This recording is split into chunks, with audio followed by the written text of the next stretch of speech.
I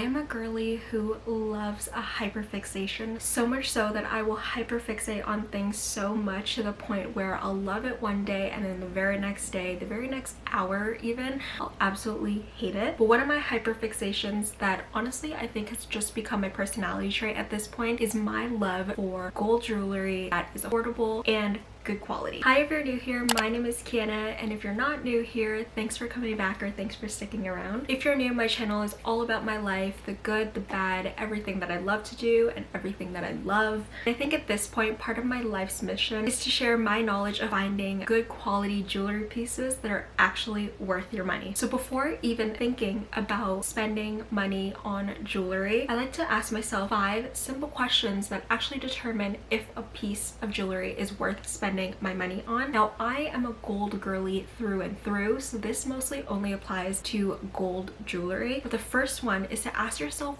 what is the jewelry piece actually made out of? 9 times out of 10, gold jewelry that you see online, in store even, is actually not worth your money because it is made with a really low quality material and they just hike up the price. I will actually insert a graphic over here because I think that it easily explains it better than probably I can. There are 4 main types of gold jewelry on the market. First one being gold plated. Gold plated is at the lowest price point. This is the jewelry that you typically see in the mall, H&M, Garage. Those are typically gold plated because they're easy to make and they still give off the same gold jewelry experience. It is the lowest cost. It has a thin layer of gold plating so that it looks like gold, but obviously it is not gold. Gold plated jewelry also has a higher possibility of causing skin irritation. So if you're like me and if you are a sensitive jewelry girly, my ears actually usually get an ear infection if I have really cheap jewelry on. So gold plated might not be the best for you. The second option, and probably the most common one, is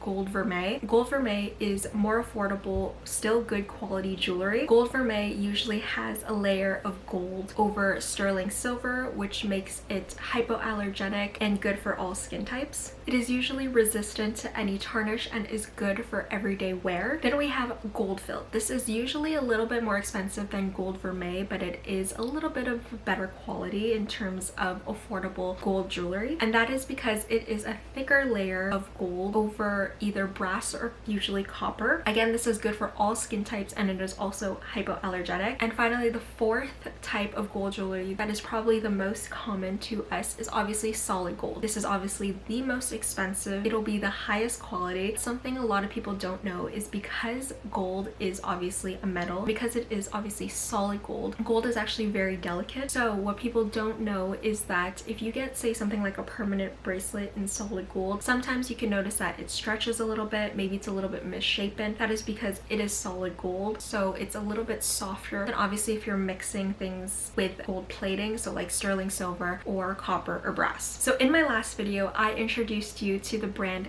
Linjer, and Linjer is a female-founded brand whose mission is to empower women with luxe sustainable jewelry at fair prices. The word Linjer is actually a Norwegian word meaning lines, which references their simple and minimal jewelry designs. And now that we have a better understanding of the types of gold jewelry that you could see on the market, I actually wanted to update you on some of my pieces that I had received from Linjer and just talk about how they held up, how much wear and tear they actually encountered. And I also wanted to share with you some new pieces that they so graciously gifted me. As always, I do have a discount code for you, so if you use code Kiana Gabrielle, you can save a little bit of money at checkout. You know how expensive building an everyday jewelry collection can be. Even just buying a few statement pieces can be so expensive. So I wanted to provide you with a little bit of a discount code so you could save some money while still also getting really good quality pieces. And if you are interested in any of the pieces that I mentioned in today's video, click the link in the description box down below to shop my picks from Linjer's website. So probably the jewelry pieces that I got the most wear out of in terms of our last video with Linjer are the Rebecca hoops. This is the Rebecca set, so it comes with, I believe, the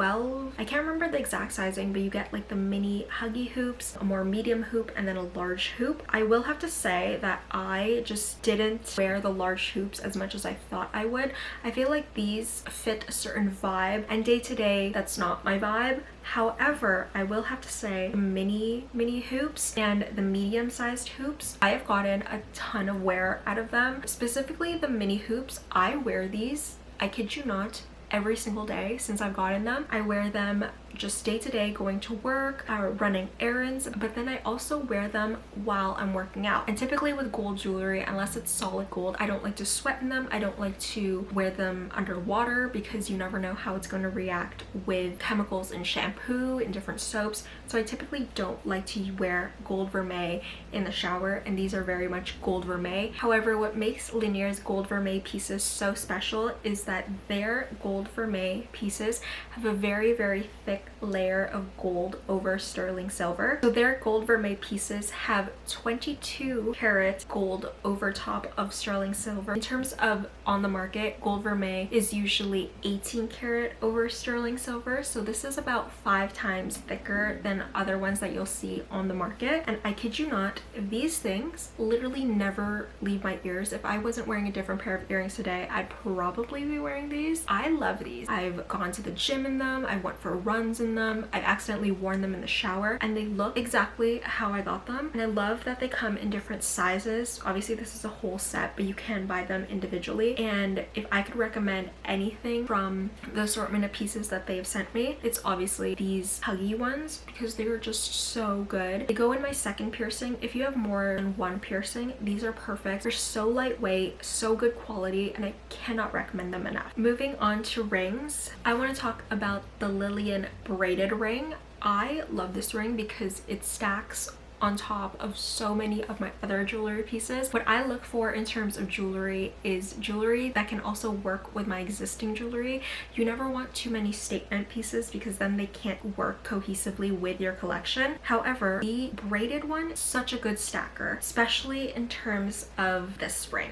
I'm tempted to say that this is the Elise ring. I never know how to pronounce this, but it's a white topaz gold vermeil ring. These stacked together is just so good. It has like just the right amount of sparkle in terms of like a simple everyday, like it's not too flashy. It's the right amount of sparkle to add to your everyday outfits. I've also obviously washed my hands a ton, and these look so good. There is no like tarnishing on them, which can be very common, especially with jewelry that is not obviously solid gold, but this has held up so well. I've tested it so many times, washed my hands a bunch, and it looks brand new. Now let's talk about the new additions that they sent me. So the first one is the Trina baguette ring. It has this beautiful like twisted design on the actual band, and then a tiny east to west solitaire cubic zirconium stones. Again, stacks so well. And similar to the other ring, this one has just the right amount of sparkle to an everyday ring stack. And then I got the Celeste stacking ring, and I actually got it in the smallest size possible because I wanted to wear it as a pinky ring.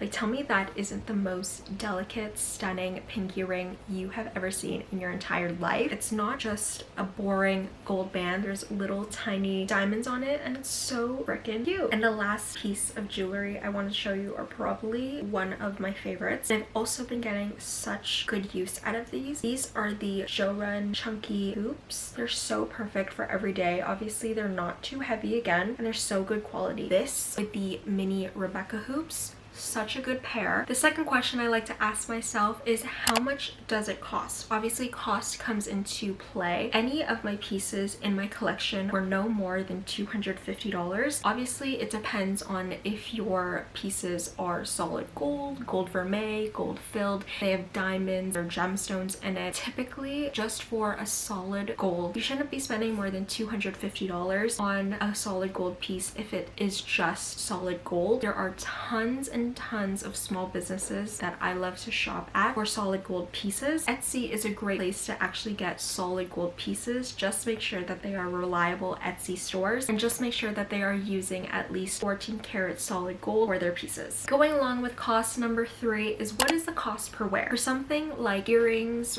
rings, bracelets, they can rack up a pretty penny. If you're wearing them every day, the cost can honestly go down to even the negatives. I love things like earrings, especially if they are not too flashy. They can go with everything. I can wear them to multiple occasions.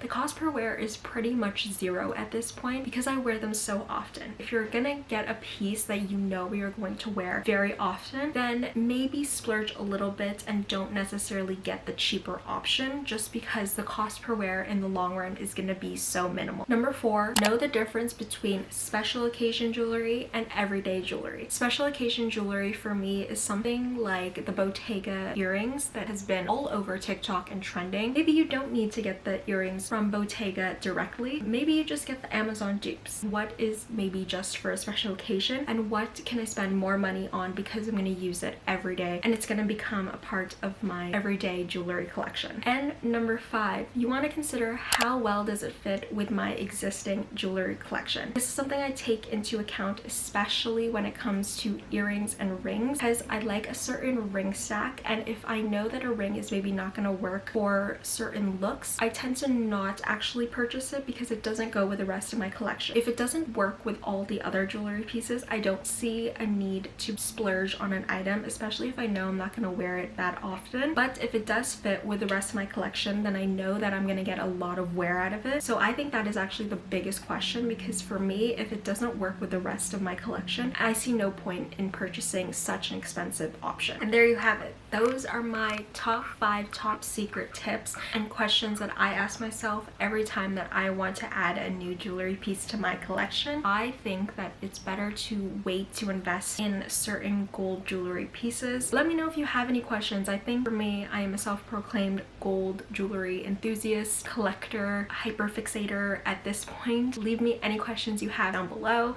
Again, if you want to shop any of the pieces that I have picked from Linjer, check the description box down below. I will see you guys in my next video. Bye!